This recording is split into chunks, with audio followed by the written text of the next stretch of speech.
show up today, and then we think Monday there will be even more. And so right now we have a quorum. We've got about 20 days left, 18 days left in the special session, and we were able to get all of the bills referred. We'll be passing Senate bills because the Senate got their bills out immediately while we were unable to conduct business, and so there will probably be very few, if any, House bills passed because of the timing. So right now, you'll see if you know how to go on the Texas Legislature online or the Texas House Representatives online, you can watch those hearings. Some of them are public hearings. Some of them we're just hosting a formal meeting and kicking bills straight out because they've already been heard.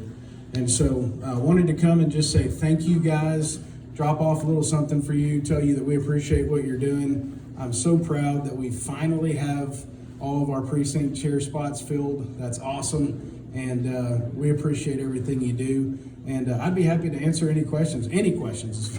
Yes, sir. How many arrests for dereliction of duty actually occurred this week? There were no arrests. And one of the things I want to clear out on the arrest, the arrest warrant is actually a civil. It's called a civil arrest. It's not a criminal jailable offense. That's what we get a lot of that mixed up right now. You see we're fielding a lot of those, take them to jail. First of all, we wouldn't be able to pass any bills if the ones that we did get to come back were in jail. We need them to be on the floor. But the arrest process that happens is they were to go get them and have them come. But if you imagine the sergeant at arms and the state troopers were going to their houses, places of business, and things like that, and they weren't there or didn't open doors. And it's not a criminal. It's not like they broke the law, like they went and robbed a bank and we can put them in cuffs and take them to jail. It was more of a, here's your warrant, you need to come with me. But your answer to your question is zero. Okay. So it's more of an optical thing really than anything else? I'm not understanding. Optical on what? Yeah, correct. It sounds like it was more for appearance than really. Well, no, it was part of the rules. The part of the House rules is that the Speaker signs warrants for the sergeant at arms and anybody that he deputizes, which were state troopers, and they did go out with those warrants. That's part of the rules. That's right. That's right. We knew that there were 18 to 30 of them still in Washington D.C. and there were 14 that had been coming on a regular basis, probably, and then three that showed up at the end for us to get that 99 number for us to go ahead and refer bills and get to business. That's exactly what happened. We hit quorum, bills got referred right away, and working over the weekend and Monday, and then we go in at 4 on Monday, and by then there will be probably 10 or a dozen bills that are in the process of laying out, ready to come to the floor. I have a softball question. I don't like softball questions. Just throw me a hardball. Now that it's established, it's good, right? It can't be. No, it's not. It could be broken again, but the folks that came back, and we had others that showed up. Like for instance, several of the DC quorum breakers showed up to their committee today because it's over. I mean, we got the quorum. They're really mad at the people, the 17 that showed up, and they're tearing themselves apart within their own party there. And there will be some more to come on that. You're saying it's unlikely. It's unlikely that they wouldn't show up again, but it could happen. I mean, they could show up again, but at this point, they've kind of made their point and they came back. So how likely are we to get election integrity, gender modification? How likely are we to get anything out of this special session, or is it going to take another? No, if they will, the election integrity bill will get done. Absolutely, yeah. It will be Monday. The hearing will be all day Monday on that one. Is that the 23rd? What about child gender modification? Is that one going anywhere? Or is it gonna get? So that one's actually not on the call. That was handled by a letter with the Department of Health or with dishes. But that's not one of the 17 items on the call. But it was handled in a letter between the governor's office and the Department of Health Services saying that it was child abuse and should be treated as such. Yes, ma'am. What's your response to the SREC assessment? I'm not familiar with what you're talking about. So the SRECs did an assessment of all the representatives and senators, and your assessment was not good. I haven't seen that. In regards to the Republican Party legislative priorities, there were 8. Do you know which 8 those are? Yeah, I haven't seen that one. She was talking about the SREC Assessment. assessments, which I haven't seen. If somebody want to send that to me, justin@justinholland.org. See, there won't be any House bills that'll be pushed through, you don't think? You're just- Well, we'll have some so what happens is House bills and Senate bills are filed in nearly identical forms as companions. And so typically what happens in a regular session is about half of the bills are House bills and half of the bills are Senate bills or something like that. But because of the timing of the 30 days, we'll probably pass Senate bills because they're over and ready to go. And those can be laid on top of, and so what happens is you bring up the House bill and it gets laid on the table in exchange for we sub in the Senate bill. So calendar, you're trying to get as many to a vote. Trying to get all 17 to a vote that are on the call, right? The Senate bills are ready to go to a vote. That's right. That's why they'll be done. That's right. Now, there might be other bills, let's say election integrity is a wide theme, right? So we have Senate Bill 1, which is the election integrity bill. There may be other election integrity bills that get to the floor as well that aren't in that bill. They're standalone, single shot issues. So there might be other election bills that get done as well. Yes, sir. Can you tell me why you might have supported Dave Phelan as speaker when he was basically voted in by a bunch of Democrats, and then you turn around and put Democrats on a bunch of the committees to kill a bunch of the Republican planks? Well, Dave Phelan was not voted in by a bunch of Democrats. I made sure of the fact that he had a majority of the Republican caucus before I gave him my support. So I gave Dave my support on the day after November election day.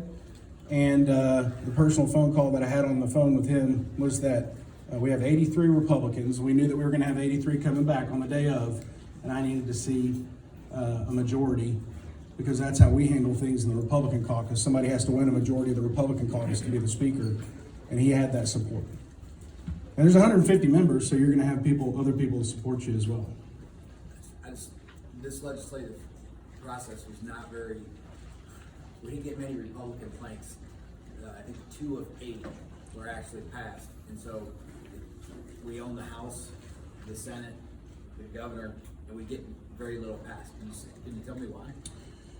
Well, I mean, we got constitutional carry, we got Second Amendment sanctuary, we got a ton of different Republican things done this session, more so than any session has ever been done. We got a heartbeat bill done, we got a trigger bill on abortion if Roe v. Wade was ever to be overturned. For the first time ever, you're going to be able to exercise your right to carry arms more so than you ever have since 1827. So, I mean, if there was ever a session when you were going to jam things down their throat, we did it this session. So, I mean, if you're saying all or nothing every session, no, that didn't happen. But we got a lot done, and I'll dispute that with you. How do you feel about Chris Patty and holding up our bills? Chris Patty, in state affairs, which bills? Several of the bills he held up, didn't put them Specifically, what bill are you talking about? in. Banning taxpayer-funded lobbying would be one of them. Yeah, I mean, every vote I've ever taken on that, I've voted for it. I voted for it last session. It died on the floor. There's not a huge appetite for that, even amongst the Republican caucus, because of some of the rural areas. And you and I have had that discussion Sure, before. we had 94% of the people in the Republican statewide that they said that's what we want. It's But a yet not priority. something that we Yeah, I understand. Yeah. stood up for. Yeah, no, I understand. It's just, I can tell you, there's not an appetite for that in the majority of Republicans. I personally have always voted to ban taxpayer-funded lobbying every time there was an amendment, every time there was a vote, every time there was a bill. I voted for it out of state affairs last session as well. Republicans say we're for it, how could there not be an appetite for it, when 94% of the Republicans say that's what we want? I don't know. When they have elections, maybe they should send state reps to the state house that would vote that way.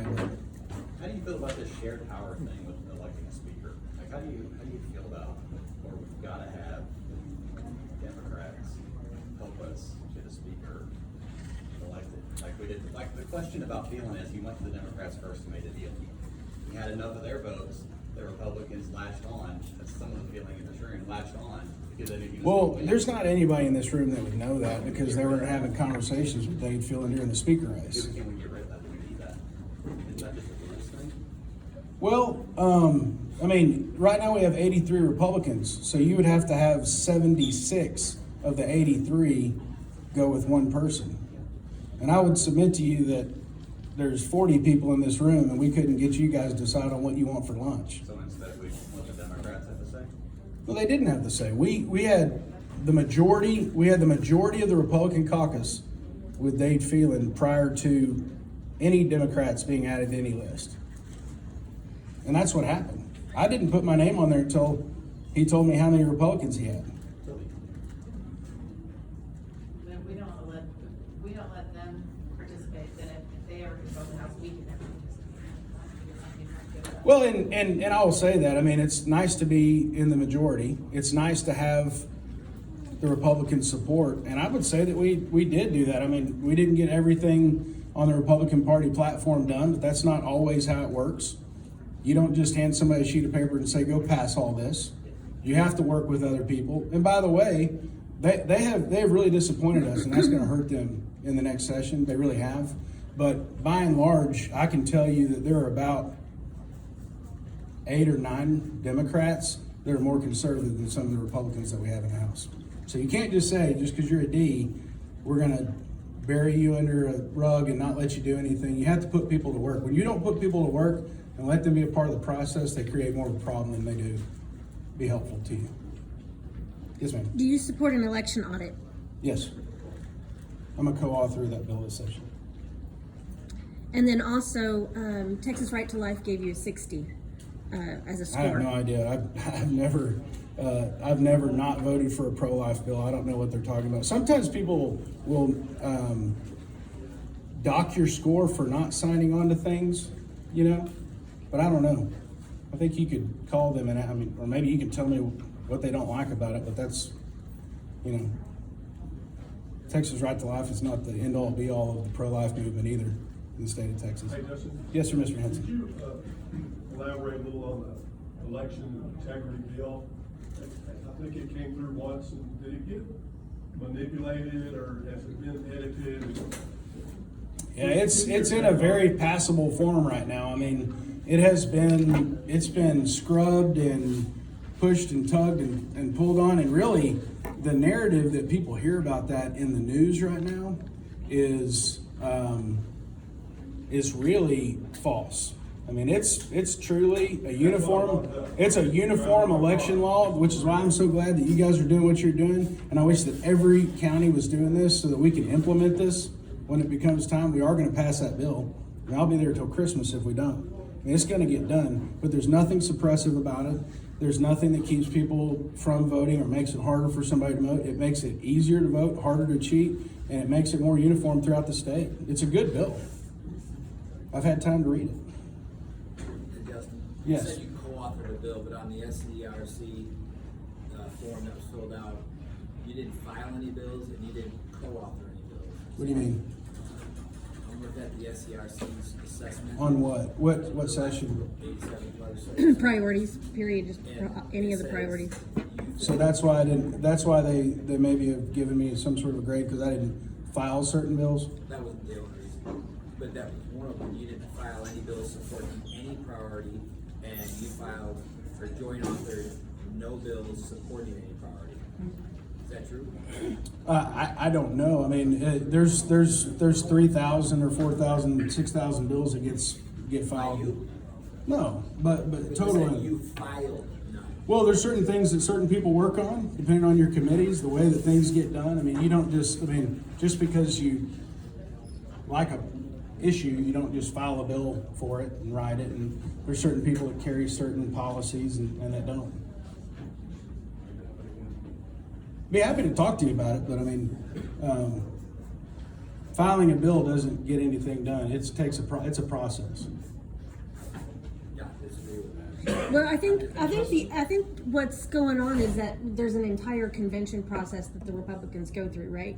A lot of time, lot of hours, a lot of money spent, going from precinct convention to county convention to state convention, and then they create a platform, they create a list of 8 priorities, and then to have those priorities not supported by the representative, then, you know, people start to question what's going on, right? Yeah.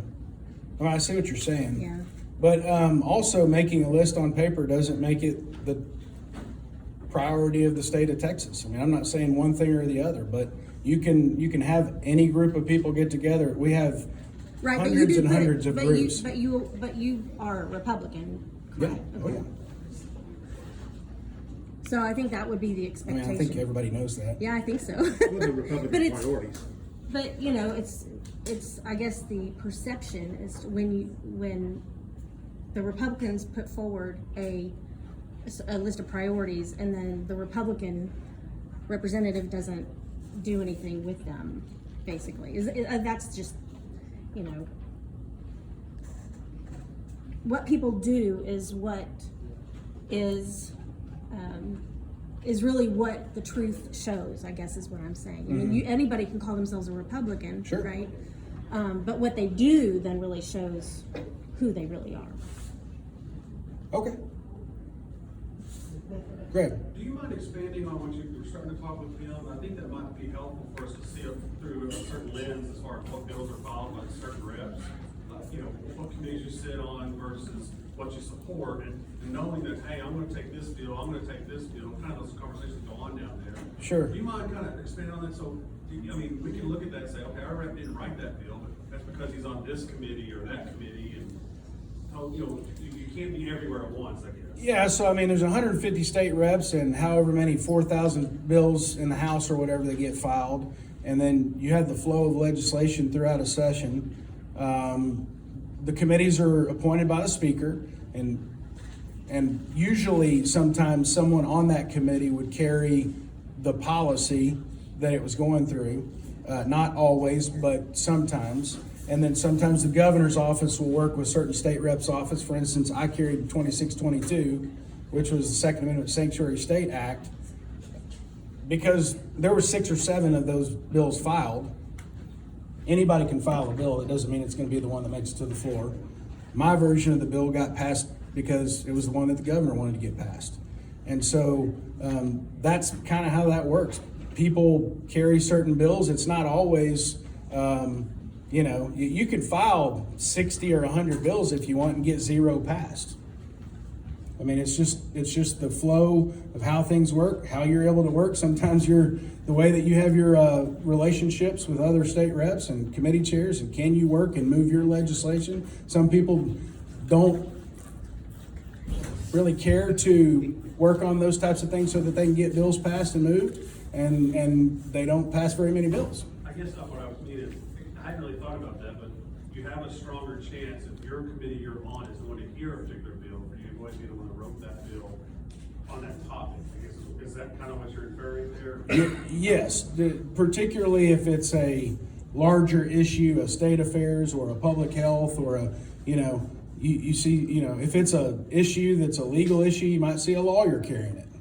You know, you might see, not if it's a conflict, but, you know, depending on what our 83 or our 150 is, you'll see certain state reps carrying certain things. I have a quick question, just for clarification. So there are 150 reps and 4,000 bills filed, and none were filed by you, but you worked on other bills, right? No, I filed bills. I didn't file any of the bills that he was talking about. Got it, all right. Yeah. All right, and which the one you co-authored? Sorry. Well, I mean, I co-author a lot of bills. What specifically are you asking me I right was now? trying to get the numbers correct. I was just trying to see the numbers of the How many bills 4,000. did you file? 16, 18, 20, something like that, past How many got signed into 13, law? How many got signed into law? 11. And you think they lined up with the? Were they priorities of the Republican Party?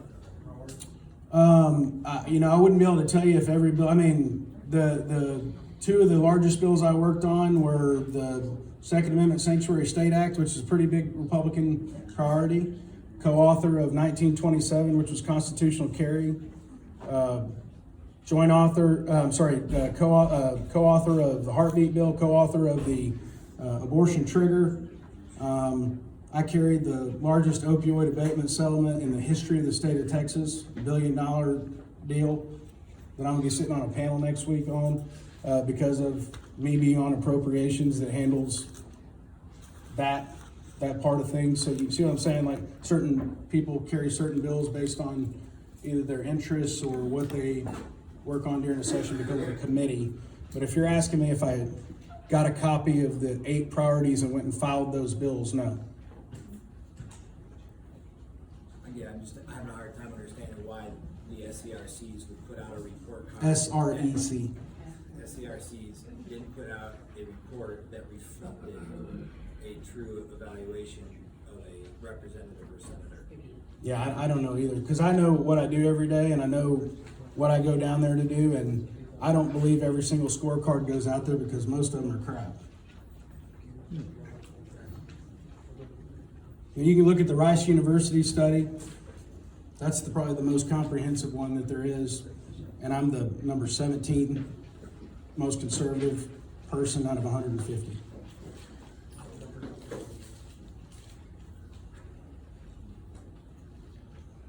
Which is statistically pretty high up there. What is that? Nearly top 10% of the House of being conservative. It's called the Texas House from right to left. So, got to be careful what emails you're reading and what newsletters you're getting and what scorecards you're looking at, because they don't always have the right. I'll agree with you. They don't have the best interest. Republican Party one. So Which is why I like to come and stand here in front of you and answer your questions eye to eye, because sometimes people will read those things and take it for the gospel truth, and it's not. Well, we just talked about Texas scorecard, and we had. Texas scorecard is crap. Well, I think we were just told this morning that it was one of our main ones to look at, I believe, was Mr. Jackson. It's one to look at for sure. Yeah, it's one, absolutely, but it's crap, is what you're telling us? Yes. So Troy, Why is it crap? Because it's written in a way that's slanted to get you people to hate me. Because I'm not conservative enough, or I didn't have a vote, or I didn't sign on to 8 things or whatever. By the way, at the end of this thing, donate to us, because Michael Quinn Sullivan has to have a salary, and they got to hire all those people to run down. They don't exist to help Republicans be successful. They try to tear it down from inside the party, and for that, I do not support that organization, because I'm the kind of Republican that wants to build this thing up so that we can take over for the next 20 years. Not tear each other down and let there be a crack in the wall. That blue wave that everybody talks about, we've got control of it. We need to keep it. We don't need to keep it by tearing each other down, and that's what they do. Yes, ma'am. I think it might help to just kind of go briefly into a lot of steps, but to the legislative process, when the bills start, when the committees start, and all that. And so things may look weird. Yeah. But they're not really as weird as they look, because there's so many Sure, steps. especially since the House and the Senate operate so differently. We have a different set of the rules. The Senate last year is actually, I remember it was my birthday. I don't know why, I just remember it was my day. That day, they filed a bill, referred a bill, heard a bill in committee, voted it out, sent it to the floor, and voted that bill out in the same day. We cannot do that in the Texas House. You file a bill, it gets referred to a committee, that committee chair hears that bill, or he sets it for a hearing. That bill has to be heard by the full committee, take public testimony. It has to be, if there's any changes or substitutions that have to be done for the committee for them to be comfortable to vote it out. Once that's done, it gets voted out of the committee, and it has to have a committee report and a bill analysis that's done that makes sure there's no point of orders or anything for it to get killed on the House floor. It goes there to calendars. The calendars committee has to meet and sit it for a floor vote. Once it's done, then we can debate it on the floor. And that takes some time. Just like this week, we got those bills referred immediately on Thursday. As soon as we had a quorum, we probably won't have a bill to the floor till mid next week, Wednesday, Thursday, Friday or something, because of the process that it takes to go through to get that done. So There's so many more congressmen than there are senators. and the rules are different. The Texas Senate can do basically whatever they want. If you ever watch them, they suspend the rules, suspend the Constitution, they change. I mean, if Dan Patrick wants something to get done, it's going to get done. And if he doesn't, it's not. And it can happen in one day. And they can bring up a bill out of order. They can bring up a bill, if they want to, we have to pass something it has to be read and referred. We have to have a second reading, it has to be voted on. And then the next day or later that day, if we suspend our rules, which has to take 100 votes, it can get done in the same day. But that very seldom happens, and it goes to a third reading. Senator Hall can stand up there and say, I'd like to suspend the Constitution, take up this bill for third reading right now after passing it 5 minutes earlier. So they can just move a lot quicker because of their rules and the tradition. The tradition of the House and the tradition of the Senate are so much different. And there's nothing wrong with that. There's just, people get frustrated with the House, but we have different rules. And it's been that way for 178 years. Can I just, since you are our voted representative, Mm-hmm. I mean, is this maybe a forum if anybody wanted to share a particular line item that they feel particularly passionate about? I'd be happy to. That's why I'm And here. this might be a chance, if there are things that you're feeling aren't being tended to, it's right here. And so it might be an opportunity to throw those out, and then that way he knows that is your passion. Sure, and by the way, everybody I think has my email address or phone number, and if you don't, first of all, I'm a real estate broker, so my number's all over town on signs. But you can find my number. I'd be happy to give you my personal cell phone number, my personal email. That's the way that I handle business. I do not handle business typically when people try to reach out to me with a Facebook message or a comment. I can't see all of them. I see some of them, and I do attend to some of them, but not all of them. It's I have 260,000 people in my district right now, and it's impossible for everybody to, so if you want to get a hold of me or you need to reach out to me, please reach out to my office. Say it's important for me to get this answer, or where do you stand, and I will get back to you. But yeah, absolutely. Anybody. Yes, sir. Yes. So the House is adjourned until the floor at 4, but we are having committee meetings over the weekend. So the rules and the process I was telling you about, there's nothing that the House can do by going and standing on the House floor. We have to put our committees to work, and that's what we're doing. So if you want to go and look at my Facebook page, I put out a committee schedule over the weekend. So the Constitutional Rights and Remedies the Select Subcommittee is going to be meeting over the weekend, and a few others. Ways and Means and Appropriations, which I'm on, is meeting Monday at 2. We're going to be dealing with the 13th check for retired teachers. We're going to be dealing with the Article 10 funding, and then we also have one other bill that has to do with some of the federal spending as well, the federal dollars that came in, the allocation of that. But we're not adjourned for everybody to go home and sit in their swimming pools. This is for people to get to work over the weekend with their committees. We will meet again, our scheduled time appointed time to come back as a full house is 4 o'clock Monday. But there are certain people that didn't leave the Capitol. I was gonna have to go in today at 9. Mine got moved from 9 to 2 o'clock on Monday, so I get to be with my family over the weekend. Yes, ma'am. So for Mondays, SB 1 is being heard, and so I know that you're not on that committee, but I'm not. But do you have the ability to send a invitation to testify? You would go to the Capitol and you would register to testify on the iPads outside the office and sit and wait your turn. Okay, so you don't have that ability to invite, because there's people like Beto, for example, who comes in and talks for 20 minutes because he had a special invitation to do so, right? So my question No, I think he registered to vote, he registered to. But he gets extra minutes because he had that special invitation. That's how I'm I understanding. can't tell you how many minutes he had. I mean, he definitely probably had more press than anybody else there because people know his name, but Are you certain he got extra minutes more than Well, everybody that's what else I'm did? hearing is that people can get special You invitations. heard it or you know it? I don't know it. That's what I'm Okay, asking you. all right. That I think you get can- whatever the chairman says, and it's up to his discretion if you go over The 30 chairman. seconds or something like that. Yeah, I would imagine it's 3 minutes a person, maybe 2, because it's a It's big two, bill. it's normally 2, but I Yeah. didn't know about the special invitation. That's what I'm hearing is that you can get a special invitation. No, invited testimony would That's what I meant. would be probably not on something like this. It would be if a committee wanted somebody to come talk to them about a certain issue. And those usually go on earlier on in session. We don't have time to discuss this anymore. We would like to hear what people have to say about it so we can get it voted out and get to the floor. This is the 3rd time that this bill's been up. Right. And, but there's no, to my knowledge, So I there's can no let you need- know if I'm wrong on that, but I don't think there's invited testimony. So because the House takes testimony online, there's no need to come then on Monday.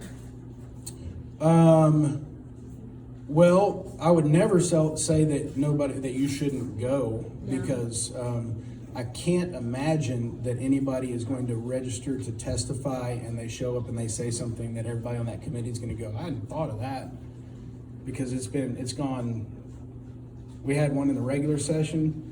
We had a 26-hour meeting in the first called session. We're gonna have another one on Monday. Who knows how long that one will Well, go? that's why I was asking, because there's a lot of people that stay till 3 in the morning just to testify, and that just, Yeah, and the bill is written, and is it with or without voter ID?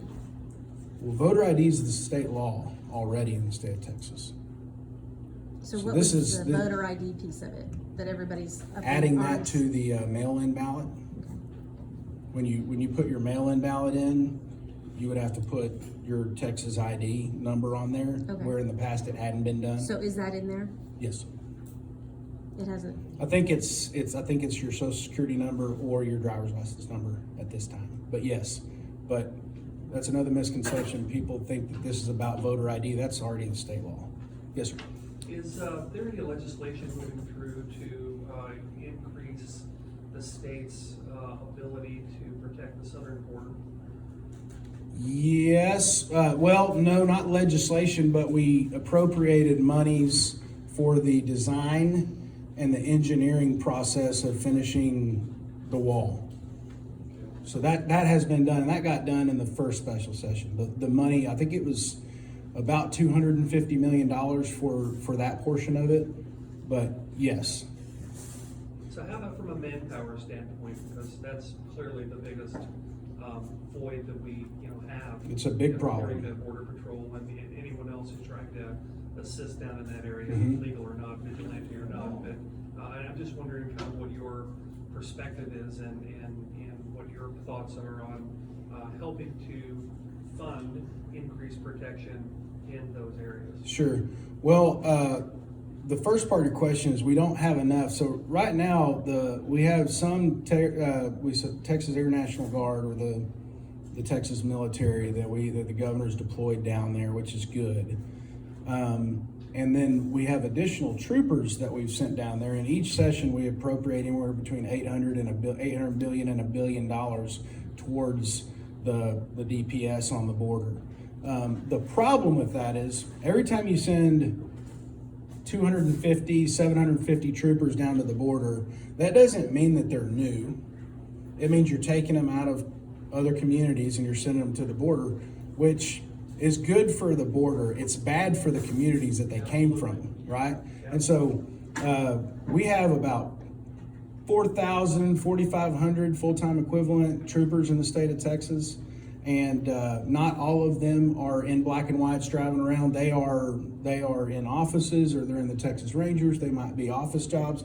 So let's say you got 3,500 troopers and you take 1,000 of them in a state that's got 30 million people, and you put a third of the troopers down on the border. That's great, love it.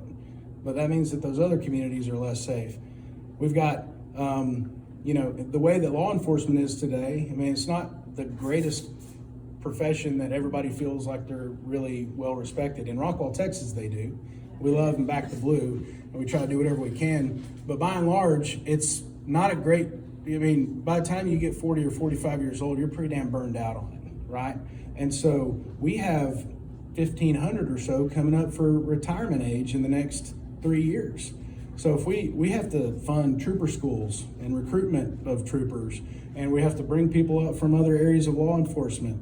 One idea that I've been working on with Senator Creighton is using DPS training with local law enforcement agencies. So we don't have to use our troopers, but we can work with other ones, and they actually know the communities. They live there, they patrol the streets. So if we could give some sort of a collaboration with local law enforcement agencies across the border, sheriff's office, police offices, and giving them a DPS sort of level of training so that they could kind of be an extra set of eyes and ears on the ground. That's another, and a lot of it's money, $1 billion isn't for a wall, it's salaries. I mean, go look at, Rich, you're on city council. You know that when you look at what's the biggest part of your DPS budget?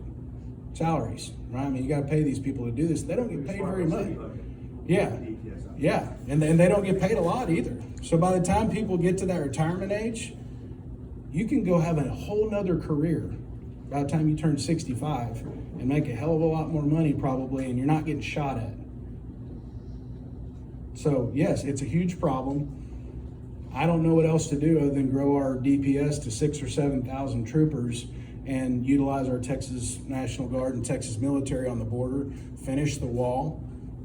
And one of the things that we never had from the Obama administration that we had with the Trump administration was help from DC. Everybody knows, I don't have to tell you what's going on in DC right now. Right. So, it's a mix match of Texas trying to do what we can to protect our own border with our own resources as much as we can with the people we have to do it with zero help from DC. And it's a problem. Stephen. Senator Hall's provided quite a bit of education on prophylaxis and early care since the beginning of COVID.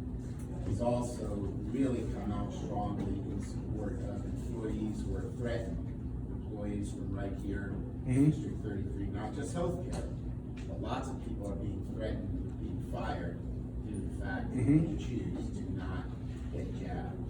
Where are you? I can tell you this. Nobody at any of the companies that I personally own would ever be required to have a vaccine. If there were a bill in front of me, I would vote for that bill in favor of what your opinion is on that. You and I align on that issue.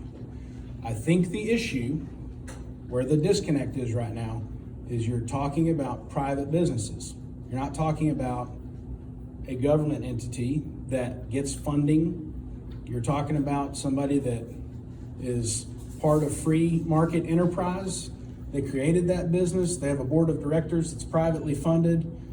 And it has to do with the state of Texas telling a private business what to do and not to do. So while you and I agree that nobody should be forced to take any sort of vaccination, shot, booster in order to work at a place, and I would never require anybody at my businesses to do that, we also have to step back and think, is the state of Texas going to get on that slippery slope of telling private businesses what to do and what not to do? And sometimes people don't want to hear it, but do you want to work at a place that's going to make you do that? Some people can't go get another job, I get that, but sometimes people are going to have to go, I'm not working at this place. And in the state of Texas, which is a right to work state, you don't have to work somewhere. I don't have to employ you and you don't have to work for me. It's a private business. And I'm telling you, I'd vote for that bill. And that's a very tough deal. I've got people. Senator Hall has a bill that you'd like to get going that protects employees, all employees. I don't think that bill made it over to the House yet, and they've sent 17. Right, You heard me say earlier that Lieutenant Governor Patrick, if he wants something to get done, it's going to get done. If he doesn't, he doesn't. Support that. I would support it. Yeah, sure. Support. You get that bill over to the House, I'll vote for it. I'll be the first one on there. I'll go be the first #1 joint author with whoever carries it over there. Hell, I'll carry the bill if they ask me to. But it hadn't happened yet, Stephen. And I don't know if it's going to, because private businesses. Aid in that effort for it to happen. What do you want me to do? What do you want me to do on that? Very public about his education. Very public about his support. We have not heard that from you. I just told you. Right. And I'm pretty sure I'm on about 5 different cameras right now. beautiful, so now we have one instance of that. But we need support for that, so these people are not left out hanging Sure. out to dry. I commend you for your passion on that issue, and just as you're passionate about that issue, we have people that are passionate about bail reform, election integrity, boys and girls sports, 13 check for retired teachers. It takes all kinds to get stuff done, and you're that one for this issue, and I'm proud of you for standing up for it. Yes, ma'am. What, speaking of different bills, and if you would support it, what is your stance on school choice? I'm not for school choice And can you elaborate as to why? because the Texas Constitution doesn't allow for it. If you read, I don't know if anybody has a copy of the Texas Constitution, Article 7, public education, says it in the first paragraph. That's why. Do you support, for example, homeschooling? Oh, of course I do. What about private schools, Of course. charter schools? Of course. So what part are you not? Yeah, what part of you? Are you talking about taking public monies and having that money? Or having a choice? Voucher program. Like, Yeah, no, I'm not for a voucher program. That would be the one out of the 8 that I'm not, that doesn't track. If you're counting the 8 RPT priorities, I'm for all 7 other than that, And say why. because of the Texas Constitution. But let's say it's not in the text, say why. Well, it is in the Texas Constitution. The first paragraph, That could be amended. Yeah. could be, If it was up for an amendment, why would you support it? because I don't support it. I believe in public education in the state of Texas. That's the answer. Yeah, and it takes 100 votes to change the Constitution. It won't be one of mine. You just said something about the Constitution. Greg Abbott shut the beaches down. In the Constitution, you're really not supposed to do that. In the Constitution, that you don't label and take away a person's personal property in the form of their business and label them essential or not essential. Have you come out and disagreed with the governor on that? I think the governor would change a lot of things about the way that the pandemic was handled if he had to do it again. Nobody saw that on their bingo card, that we were gonna have a global pandemic and a 100-year storm in the I'm not same disagreeing with you, 12 months. but You just said you're for the Constitution there. He clearly broke the Constitution, probably in multiple ways. I don't care if it's for a world war. A pandemic ain't as bad as a world war, in my opinion. And yet, we don't do things in a time of war. Oh, war, there goes the Constitution. I don't really care if it's a pandemic. You know, the Constitution of the state of Texas provides that whoever the governor of Texas is at that time has executive order power, and that's what he 30 used. days, and he extended it. Okay. Well, if you're suggesting that the governor broke the Constitution, I'm sure that there will be a room full of lawyers that are going after him for that. But the question was on public education. And we can talk, if you want to, offline or now about the governor's handling of the pandemic. I said I don't think he would do everything the same. He was doing, in my opinion, what the best that he could do with what he was given at the time. We've seen now we're seeing the same rough numbers of COVID cases and things are being handled much differently now. And may have been the first time had he known the way things were going to pan out. I wouldn't want to have been the governor of Texas during the pandemic in a storm. Steve? So back to my favorite issues. Are you confident that the governor, once the jab is officially approved, which might actually be Monday, is he going to continue the prohibition? Because everything that's written is emergency use authorization. Maybe people don't realize that, but right now it's an experimental biologic agent that has emergency use authorization. When you say prohibition, you mean prohibition Of of? vaccine passport mandate. Yes, I don't see him So changing course on that. Once it's officially an approved jab, is he going to maintain that? I agree. I think he will maintain it. Maintain current status The quo. current status quo? Yes. And will you fight for that? Yes. Okay. Absolutely.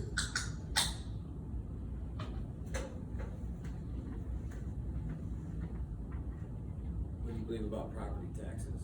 And you think that's the right place to have the tax base derive from? Man, I'd love for us to have a different way to handle taxes, and I think that we need to deliver as much relief as we can with any additional dollars that we have, and there will be some of that done right now. We're gonna be working on that with the Ways and Means Committee on some property tax reform and relief. I think we have to look at the way that appraisals are done.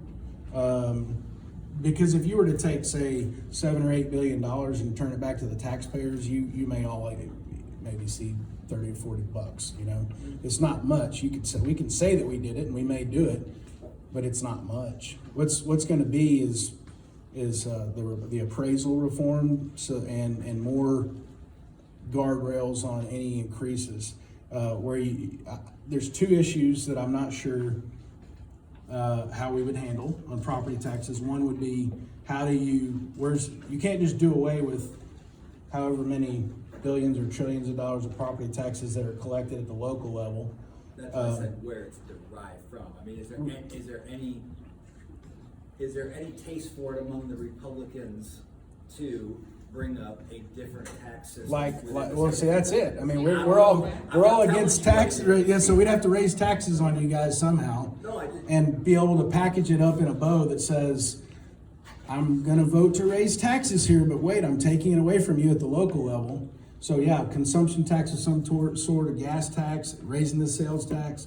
There's a way that we could phase it out over maybe 10 or 20 years to make it go away. There are different ways. You have to raise the tax to eliminate one, because you can't. I'm not disagreeing with you. I'm saying, is there a So other states? I think one of the highest states. Here's my second way to question. do business, and Who would handle those funds? Let's say that local property taxes collection go away on your home, and it's a consumption tax. Who handles the disbursement of those funds? Yeah, I know where you're going. You don't want to go to the state and then back to because then the government will strip out money. And I get what you're saying. Right now, we're in control. God forbid we ever lose control. Do you want the state of Texas handling that money that's held at the local level right now? That's a question. That doesn't mean there could be another system to give local people control of it. This isn't the only way to drive. If there were no local property taxes collected at the local level by central appraisal districts and sent out to cities, counties, school districts to operate, that would have to be done by a consumption tax, a gas tax, a sales tax of some sort that would be handled, collected by the comptroller of public accounts, and then distributed out to the locals. But do you want the state of Texas holding all that money is my question. So what Today, you're saying is, Glenn Hager, great dude. He probably would do right by everybody. But what if we don't have control?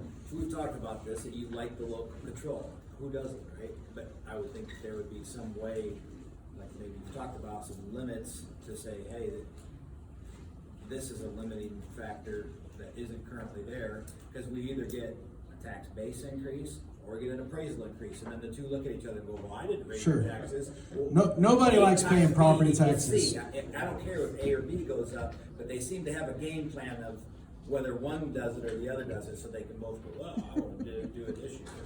Like, we can't figure out how to do math. So Yeah. the math is, The bottom line is there's a lot of people that are probably smarter than I am on figuring out how to do that, but it's got to come from somewhere, and somebody's got to handle the money. And that would be the state of Texas. And where it's supposed to go, and what do people do about that? What happens? Yeah, because the General Appropriations Act happens every 2 years, and that money would have to be constitutionally protected, and it's a lot more money. I mean, the state of Texas has a $250 billion budget for our state to operate on for 2 years, 260, something like that.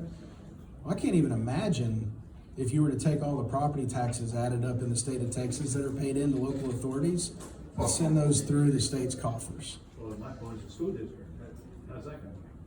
Right. I mean, and then they got what, $500 million bond. When people complain about taxes as a resident of East, I say, what do you pay? Rarely do they even know, they just know they're paying much tax. Say, well, did you vote for the last school bond? Did you vote for this school? I know from being on the city council in Heath, it's not as much as the county or the school Yeah, district. right.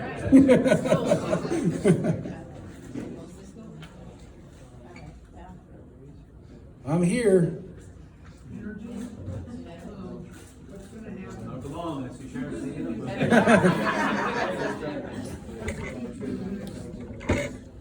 this winter, I've read or heard that the